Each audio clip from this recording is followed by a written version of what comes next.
Welcome to Talent Grind Live, Mr. Alex Mann. How are you? Mr. Jordan, how are we doing? My dog started barking, so we'll see. We'll see if Will is going to allow us to have a nice live stream. We're not doing well, my friend. What part of the world are you in now? I'm Perhaps in 90. Are you in APAC now? Are you in No, Hong Kong or Singapore? Hong Kong or no, I Singapore? wish I was in Stockholm and I was in Nashville, Tennessee, and I've been in Florida for the last month. But I'm currently situated in 90-degree Fahrenheit, New York City today. Oh, It's hot. back to NYC. Yes, and you are in the East Bay in your office.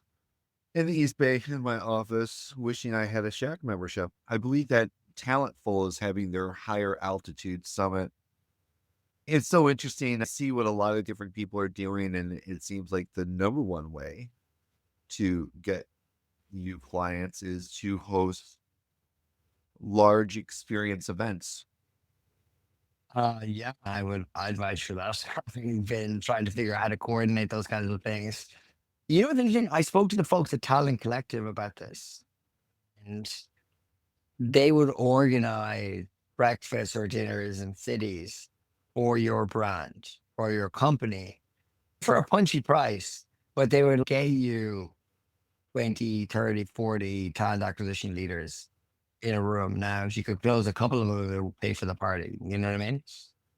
I think that maybe is what Glenn Lindley is doing then. Is he running like for a talent collective or just Yeah, he's got his own thing. So he's running events up here in the Bay. I think I might start to coordinate with him for some East Bay events because he's got a lot down in the peninsula in the valley. yeah, And I think maybe even in SF. makes sense. It's Although when I hard. I was get in a hermit mode and then I've got to force myself out of my home office. And then when I do, I'm always very happy about that. yeah, I don't doubt it. But I do think that there is an element of how to be creative about those kinds of events because I think everyone's doing breakfast and dinners now that I think talent acquisition professionals are a bit overfed at the moment and need something different. So if you're able to like think differently about those events, and I had this chat with the folks at Talent Collective, and we were chatting about it that like I think a lot of because everybody wants to speak to TA leaders, in-house leaders, obviously from your side, from my side, and I think they're all going to breakfasts and they're all going to free dinners, and I think they're a bit like anything else, please. Yeah. Yeah. It's interesting. It's just this re-emergent world after COVID, I think is still being reformed. And a lot of what worked in the past just does not work anymore. I think the key word is just work. I actually had lunch today with somebody, and they're hiring an entry level comms person. Wow. And they were like, in New York City, where you think that would be an easy kind of role to fill. Yeah, You that know? would say that would be a hot job that you could easily fill. And he was like, just the quality of pipeline is like terrible. And I was like, why? And he's either kids don't want to work or they want to get paid a load of money. They ask about overtime if they work weekends, like after 7 o'clock. But all you want is somebody with some good attitude that like will make it. And it's, yeah. And the word work has been on my mind. But yeah, well, it's been 2 weeks since we've done one of these. That's like the longest break we've had since we started this in March. I'm still trying to get into the operating tempo. I still feel like we're floating in the ether and taking a look at an article that came out that I pinged you over the weekend.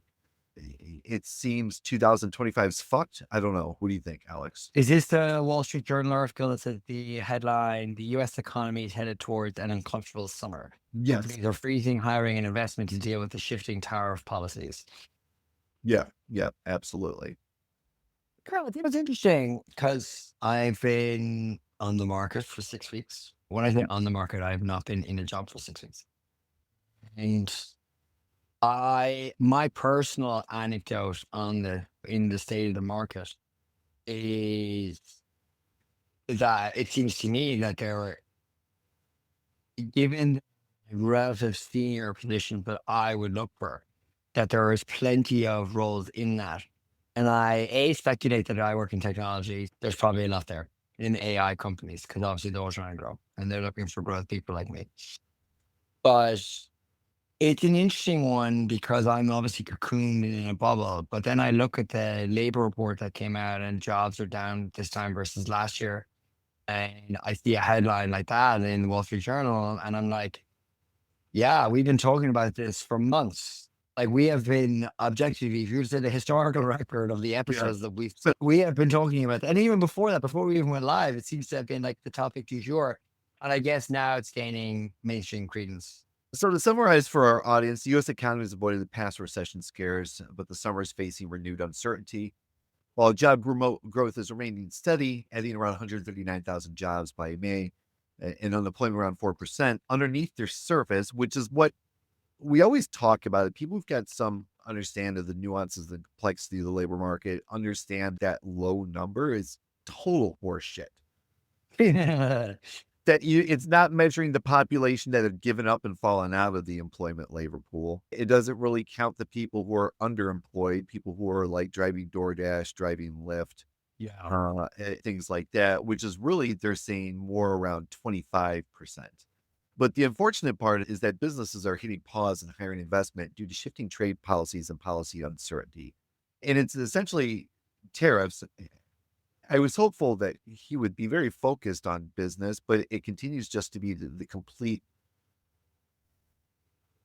it's just a shit show of dysfunction that I think is market manipulation for people with big pots. Do you play poker at all, Alex? Sometimes Do you know what happens when you've got the heavy hand in poker? you buy them When you've got all the money, when you what do you just buy your time? you just beat the shit out of other players. You ante up every single, you hit every single, you do nonstop pressure, whether you're bluffing or whether you've got a hand. You can I've done it in online poker. You can completely Yeah. dominate other players. And I feel that, unfortunately, everything that we're going through, it's disrupting our economy for nefarious purposes. And it's like in that scene in Casino, you're either in on it or you're too stupid to know about it. Either way, we can't Right. work together. You've got to go. I think it comes down to businesses smart uh, and business hates uncertainty.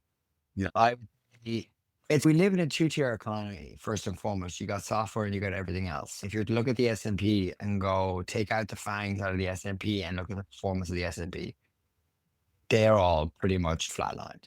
And so when it comes to tech, like tech hiring, tech firing, it is wild because obviously tech's been in a weird kind of quasi recession for the last 2.5 years where there's been just an extraordinary amount of job loss in that space. But there's also a lot of new job hiring in that space. But I think going back to there's the anecdote I mentioned a couple of weeks ago in our episode that like I had a call with a recruiter from a supply chain manufacturing business somewhere in the Midwest and he had come on to TLE and I was excited to get him on the phone. I was like, oh yeah, there's a couple thousand people working this place. This is the kind of product that's perfect for him. They slammed us. And he's, oh, I'm just like window shopping. And I was like, oh, would you mind me asking why? And he's like, from up top is that not only are we not investing in recruiting this year, we're not even investing in any capital infrastructure this year. And like for manufacturing, and he specifically said because of the tariffs. And I get it, because it's manufacturing and there's a supply chain business. But like the downstream impact of that is that for people to be hired, there need to be jobs in this company because of the uncertainty. It's just not hiring. And there is no rhyme or reason, obviously, to a lot of the stuff that we're witnessing. It's like busy work for the sake of being busy work. It's different for the sake of being different, and it's anything different to the last regime for sure. But it is wild to me that it doesn't matter if it's like high stakes, high salaried roles, uh, entry level, hourly work. There's just a weird underlying flatlining of work that I think, to your point, is not necessarily reflected in sort of the data in the sense that it seems much worse than it is.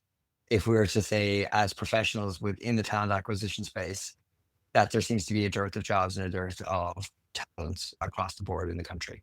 Which is what the Wall Street Journal says. There's three main risks that are looming: labor market fragility. Firms are holding on to workers, but may cut quickly if demand softens. Consumer spending, there's rising delinquencies, suggests low-income households are stretched thin, which could trigger a pullback. And financial shocks, high borrowing costs, or stock market dips could reduce investment and spending. So we got all Wow. these different things that are merging at the same time. Companies are cutting back. People are moving into fractional contract type of roles. Companies are not hiring. I know somebody who is a two-time founder who's in the final stages of a kind of a senior AI type of role, who's in the 13th step of the interview process right now, which is including another 2.5 hour conversation with the CEO. And he's in process with a number of other like pretty substantial, and people are just dragging it out. It's interesting you say that because I spoke to somebody recently and they got a job at a big bank here in New York. And I was like, how long was the interview process? And he goes, 7 months. And I was like, what? And it's like, there's a different kind of jeopardy to hiring for those roles. Like they are not looking at urgency for talent in a way that if you work in software, you're looking at urgency for talent. They're just looking at like, how do we minimize risks as much as possible with the hire? And thus being able to afford to take that much time to hire somebody, leaning into the business prestige or whichever. But it just blows my mind. I think I'm very curious, and I think I say this a lot, that it's just like there are jobs to be done. And I think with employment is a phenomenal gift that America has. It's a double-edged sword. Obviously, first it giveth, then it taketh away. But like you can hire fast and you can hire quickly here. I just don't like in my head, there's this weird perversity in hiring post-COVID in America where there's such a culture of firing that exists now that it's like bad smell, fire.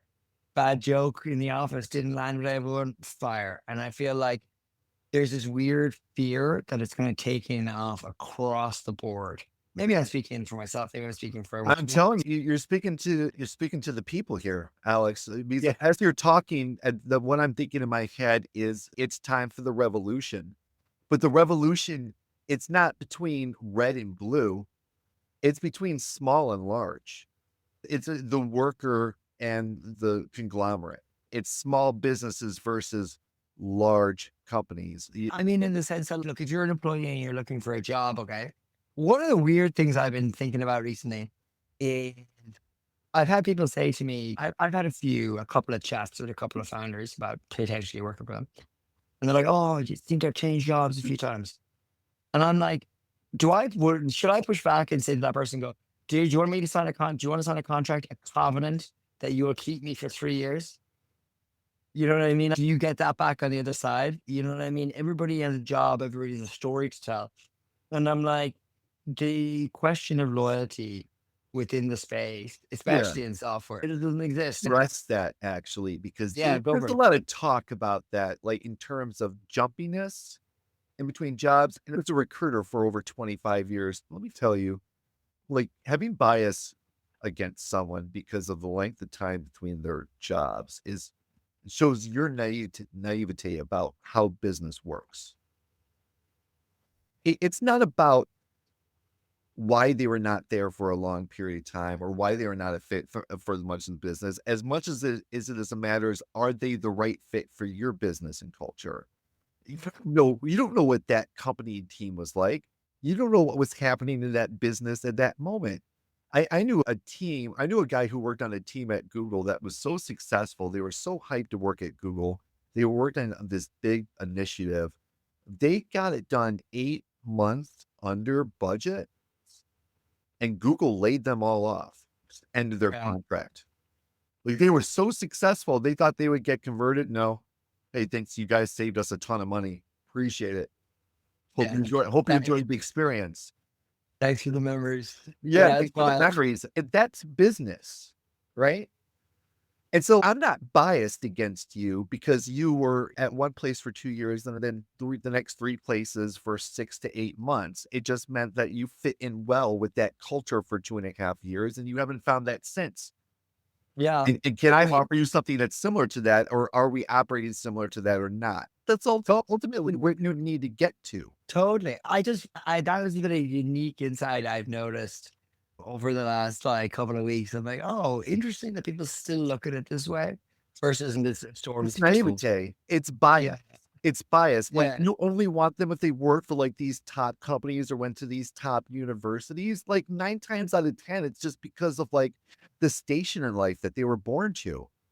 That does not necessarily equate who's gonna be, like, a dynamic individual that could be transformative for your business, which if you're a leader is what you should be looking for. Do you think as well, especially given how tight the hiring market seems to be now, Yeah. and just given like that headline, the US economy is headed towards an uncomfortable summer is such an understatement, that like we've become on the spectrum of AI when it comes to managing companies too focused on AI optimization. Like we've overcorrected for Fuck AI. no, dude. I think it's more a matter of, like, right place, right time, right knowledge, being able to act. Because, like, I have often felt very behind the 8 ball, but then my partner pinged me a link the other day to something that's agentic and Yes. brand new, brand fucking new. And I said, is this similar to so and so?" He's, "No, this is brand new within it's another MCP update. It just makes things even further it just equalizes it. You know what I mean? So now it's coming to, I think, handcrafted software that works so well that it fits your hand like a well-worn glove. So you're saying that companies might not have overcorrected because there's that other article that we were like in our list for things to talk about, for example, and it's from the New York Times, and it's like for some recent grads, the AI job apocalypse may already be here, and we've hinted at that, where it's like there's a lot of jobs that are being posted, there's a lot of jobs that are uh, enormous demand of people, an enormous supply of candidates, and job for graduates, like unemployment rate for job graduates is like what 0.5x larger than the actual national average, and it typically isn't that case. And it's like AI is automating a lot of those jobs away. But They're you obviously not going to operate come back. the thing with AI is you still need quality control and refinement and the decision to make the decision of when something is done. Those are Yeah, all important qualities that a human being brings into a quality control checkpoint. So for me, and like with the way that we've set up our platform, and even when we were started working with OpenAI in like 2022, it was to use a series of quality control checkpoints of the human and the AI working together to come up with the most optimal response. And then ultimately taking that experience, automating the human out of it, building into a platform and delivering it to an end user yeah, efficiently and easily without them having to be like fucking Silicon Valley operations person to be able to use it. very fair. And I get that. And I totally believe the agentic agents that are excellent in the sense that like where they live doesn't matter, whether it's in Slack or whether it's in Teams, whether it's like something under the hood for the whole company to use. 1,000% believe in that. People don't even need to know how it works. You know what I mean? But like when you see something like Klarna say where we might have made a mistake with over indexing on AI for hiring and our employee retention and looking to rehire a swath of new people. I speculate that as much as that Wall Street Journal article says headed for an uncomfortable summer, I think it's like my take on that is it's the uncomfortable realization that, oh no, we may have over indexed on our ability to execute on AI tools or agents to get us to a point where we don't need to hire as many people. And so we have a pendulum swing back that actually we need more personnel in the company. Yeah. But then it goes back to our original thesis, which I feel like is the thesis for this show. join Talent Grind on the journey from 1,010 to 1,000 person companies to 100,000 person companies, right? Like, What we have the opportunity to do now, if you're wondering where does business go from here, focus on the companies that you're building, that unique group of individuals that you're pulling together to accomplish your task. It matters more now than I think it ever has. I think there's more of an importance to do on-site interviews and to spend time in person with people. that is an interesting one. Oh Let's talk yeah. about that. I Let's talk I about I, that I because feel I AI. actually I saw a tweet about this yesterday, and then somebody was like, "What the fuck? I'm not going to an in person unless you pay me." And I was like, "Dude, you clearly have not worked before 2019. You know, before COVID, you obviously didn't know where to sneak out of the office, figure out the fastest way to somebody's office, and then under cloak and dagger, like under the dark of the night, not be seen by somebody going into somebody's office." Or And you I'm can go curious for an because interview in your car in some parking lot of an office complex, like a couple office complexes away from your company. Like, I've done that so many times, like, you've it'll no idea. scratch me up. No, if or just getting out and walking circles around, like, some random parking lot somewhere while I'm on an interview with somebody. Man, I remember I did an interview at Box, maybe in 2016 or 17, somewhere back when. And they're down in, is it Los Altos or No, Palo no, Alto? no, yeah. Yeah. I didn't even know to get there. So I got an Uber pool. Back when Uber pool was a thing. And we zigzagged our way. About four different people were picked up on the way down from SF. And I was like, I don't know how I'm going to pull this off. Like, how, people are going to know that not at the office. You know what I mean? I was like too proud to take a day off because when you take a day, and it's weird the little micro emotions you used to have in the office. If I take a day off, people will know that I'm looking for another job, especially in like fast-paced Silicon Valley jobs of the pre-COVID era. It's like he's obviously interviewing somewhere else. Yeah, no, that's funny. This just triggered a memory of mine. But like in-person interviews now, interesting because do you think that's something that may turn off candidates, add friction to your thing? If you wanna build a successful career with a good company, I think Well, yeah, I no, think I people get that, but I think I'm it's so easy that people lost sight of, like, how transformative, like, having a good job in America, having a good job with good benefits can be. yeah, Like, I'm overdue for some dental work, and because I put everything into my business, and we found out because my wife works in San Francisco, we have access to a whole other pool of free money, thousands of dollars that we can use for healthcare related expenses. That's transformative. It's going to allow me to get a lot of things to get done that I need to get done. I think big tech during the ZERP era brought a lot of people into the tent and got them super spoiled. And they yeah. really weren't part of the struggle to get there that some of the early tech people were, or people who work with startups get in a different way. That's why a lot of sometimes startups don't want people from FANG companies. They'll only consider people from FANG companies if they've worked in another startup. If you knew how many times I've asked people in interviews, so do you have experience going from 0 to 1? This is very different, building something from scratch than coming into like a system that's already been built and, oh, let me optimize it based upon what I've seen work at these companies in my experience. Like, the inverse is also true that at FANGs, that they're almost like less likely to hire somebody from outside.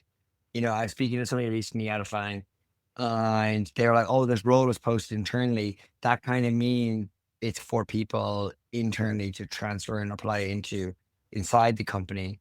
And I was like, "Oh, very interesting, very interesting." They're like, "Yeah, like typically at this level, like at the L6 level, say, and higher, that they don't typically hire from the outside, which Yeah. is also interesting." Yeah, because you need someone who needs an innate, deep understanding of your business that you're most likely not going to get unless they come maybe from a direct competitor. Okay. That makes sense to me because like I would want senior people in my organization to have been there and know the business for quite a while. Like it's a trip as a recruiter going back through your network, people like you hired 15 years ago and they're still at that company. Yeah. Whoa. First of all, you're lucky. You still have been working through this period of crap, but yeah, just still feel like we're in the transition here. But I do still believe ultimately this is going to lead to a lot more opportunity, and I think a lot of even maybe ZERP era SaaS leaders who raised a lot of money and people think are the darlings of the scene right now are right to be completely disrupted. Like the more and more I read about the open source movement and open source business models, I realize truly how powerful they are. Oh man, there are certain SaaS companies that I admire, and I admire like their marketing in particular. And I'm like, they're just going to get completely upended by an OpenAI wrapper because they're charging thousands of dollars a year per seat. Or they're just a feature on another platform that someone Yeah. optimizes and does as well as they do, if not better. If you think about it, the entire internet is the ultimate second mover advantage contraption designed for perpetual iteration. Yeah. But look at say like Otter or Fireflies, okay? Sure. OpenAI released their own call recorder for notes now, They were features on their platform. and they're amazing products, Sure. but like fundamentally now they're an OpenAI feature. Gemini is built into Google Hangouts. All those products are like dead in the water almost now. I don't say that. I think that's harsh, obviously, but you got to be more than the feature that you are now. And it's what else can you be? And I find that fascinating when I think of companies like the size of Gong. It's a couple $100 million ARR business, records sales calls, gives sales insights.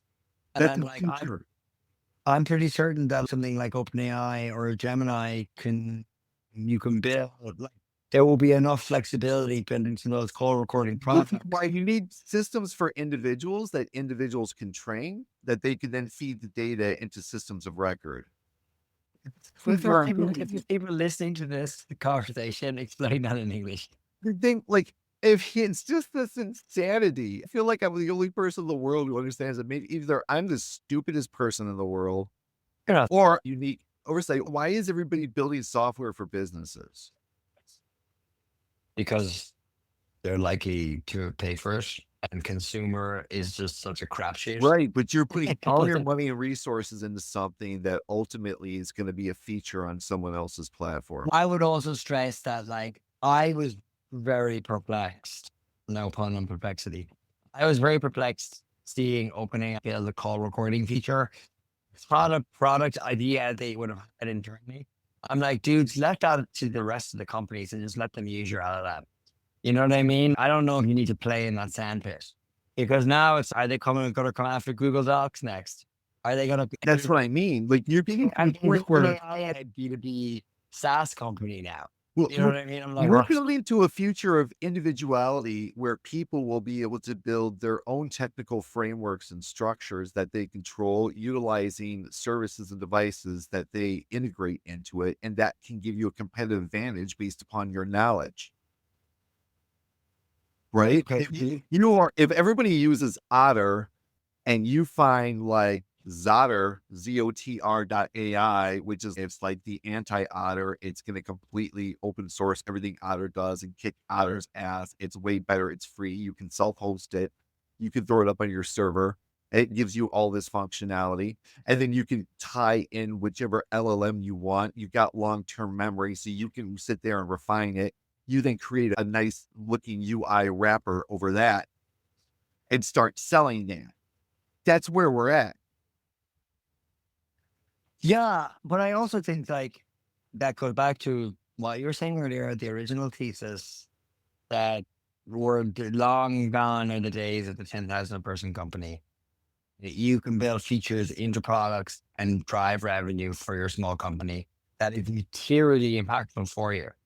Again, you go back to recruiting. Like, if you, like, let's say, okay, like, you've done how many interviews in your entire career? 10,000? At 20,000? least 10 or 20,000, I would think. Okay, yeah. Imagine you had all that documented. I know. Imagine what that could tell you about things. Like, and this is where I think recruiting companies are No, saying that they're fucked is not true. It's more, oh my God, get your shit together. You have so much data. If you're Corn Ferry, a multi-billion-dollar business, okay, and you interview, imagine the level of insight that they could have and thus repackage and sell to clients because of what they can see, the insight that they could potentially have.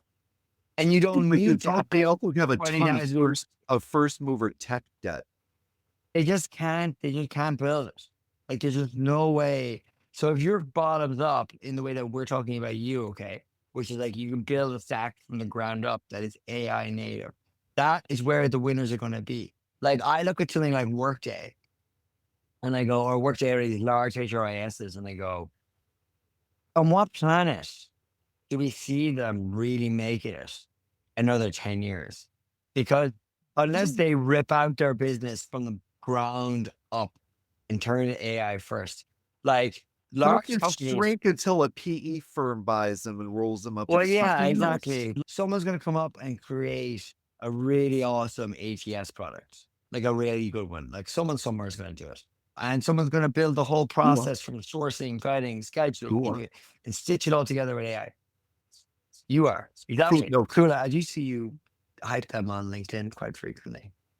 You're quite that. You're a hype man. no, it's credit where credit's due, bro.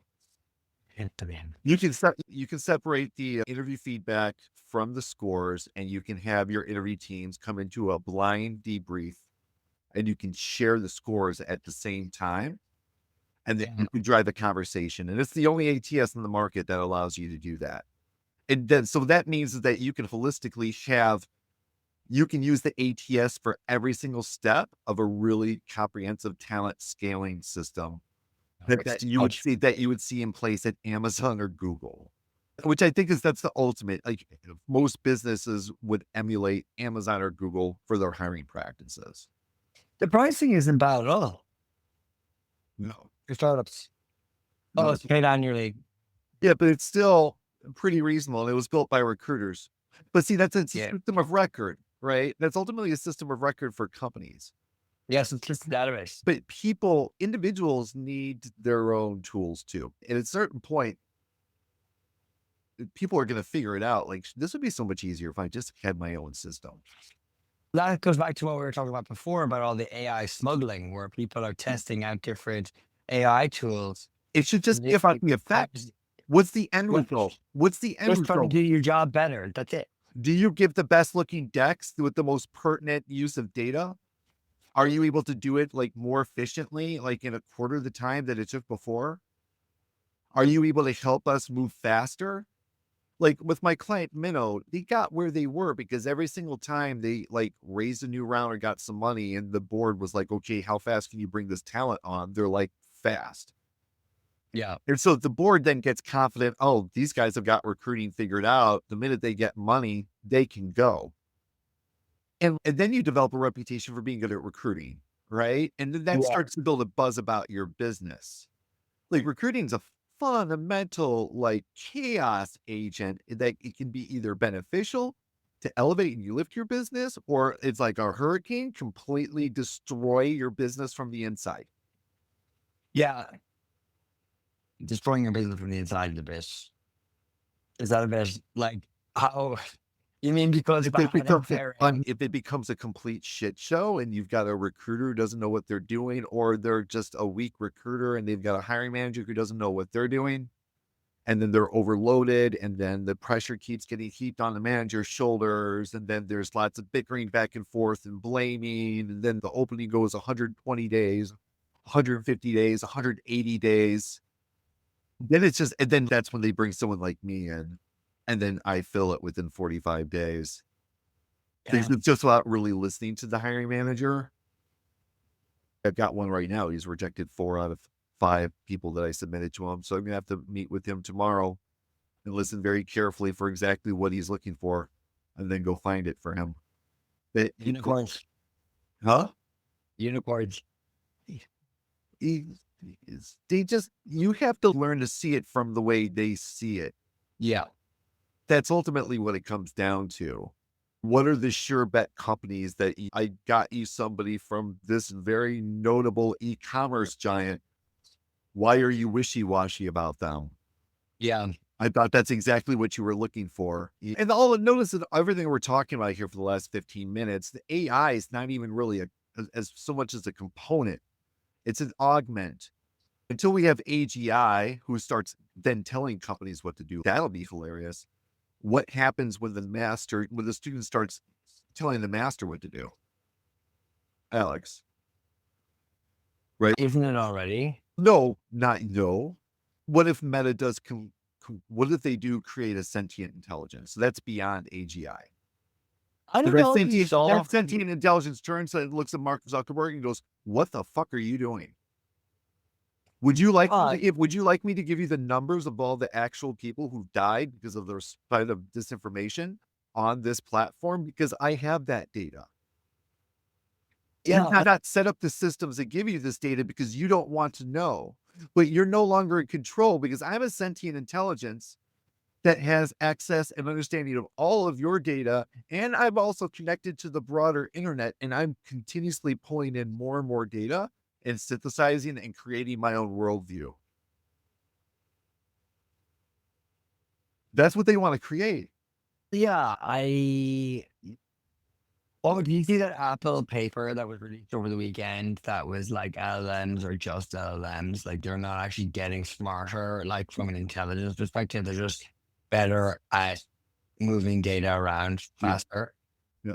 And, That's you like, know, yeah, transformers aren't going to be what gets us there. It's what comes next.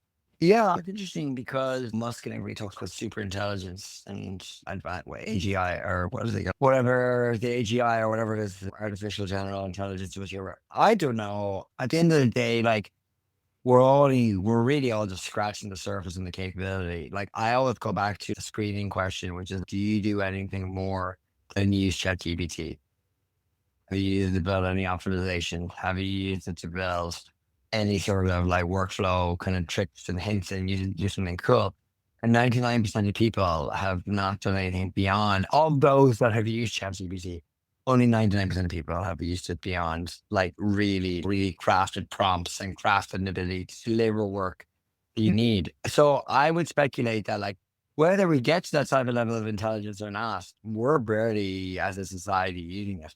We're just very much in a bubble of like very advanced conversation around the practical implementations for business. The vast majority of people are barely using it for even beyond Sure. simply answering a question that a Google search could answer, which is in and of itself is interesting because what did they say about Google and their position in this market? Like I saw today, if you look up on, if you go on Twitter, somebody posted about the Facebook Messenger has an AI conversation in it, which is the Facebook LLM. But apparently it's quite public. And so you can see people posting very public things into the LLM and very personal things. And it's like, man, I'm just like, look, this is the era. This time a decade ago, people were building apps, like mobile phone app, local, social, mobile, all that kind of stuff. And now people are building AI kind of wrappers. I'm just in a thought, Alex, while you're talking. History is cyclical. If you think about it, where we are right now with LLMs, I'm looking at ChatGPT right here. I've got Claude over here. Yeah. This is just the update of the DOS command line that's more accessible to millions of people. Yeah. But where we are developmentally, for people who are coming to technology now, was like me coming into technology in 1984 when my friend took a telephone, put it into a modem on his Apple IIc, and took me on the internet for the first time into like this little town where I could go into people's shops. It was the first time I saw the internet. Like I was in grade school or like middle school, probably middle school. And that's where we are now. AI is just going to become an engine that you use to quickly access data and deliver superior experiences. Yeah. And that doesn't necessarily mean that it's all nefarious. I think it's like, I'd be quite optimistic. Safety is definitely going to become a component to it. Did you do the greenhouse announcement? Now they're going to work with Clear to make sure that people that you're interviewing in your greenhouse are who they say they are. Like they're like The background cut, the background. airport security Yep. company. They definitely needed to grow their business in one way, shape, or form anyway beyond TSA. Yeah. The background checks make sense because companies run background checks anyway. If it's Clear or if it's some other company. Yeah, but better to find out earlier in the process. Oh, are you saying that if somebody was applying for a job that they might have a Or background certainly when and authentication? you could probably institute it when you get into a certain level of the interview process, they would need to verify their identity. I think that makes sense, doesn't it? That like Yep, at the end of the for day, sure. you hire, you hope you're hiring, and you say you're But it's an evolution, right? So technology is not done. It's just time for the titans to be disrupted a little bit, for a lot of the middle tier people, unfortunately, probably to be wiped out, and for new systems that are more user friendly and oriented to arise. believe in that for sure. All right. I think we can cut this one off for today. Talent Grind Live. As always, we'll bring it to you either every Thursday or every other Thursday. We'll see. It's summer. Alex, as always, thank you so much for joining me.